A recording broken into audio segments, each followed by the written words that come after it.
Today's exciting new product is this Nasoni fountain faucet.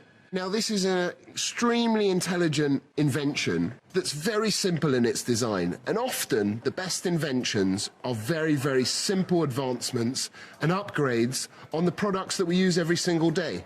So traditional faucets all sort of pour the water downwards. The Nasoni fountain faucet is actually patented in the US and in China. It's an original design and you won't find anything like it. And the inventors were inspired by the Nasoni fountains that are scattered throughout Rome, where the water sort of spouts up in the air. This is something that really should have been invented many years ago. And I'm sure that this is going to be helping people and changing many lives because it just makes the process of washing your hands or brushing your teeth or shaving that much easier and more efficient. And of course, we're saving water in the planet, and that's good for everyone.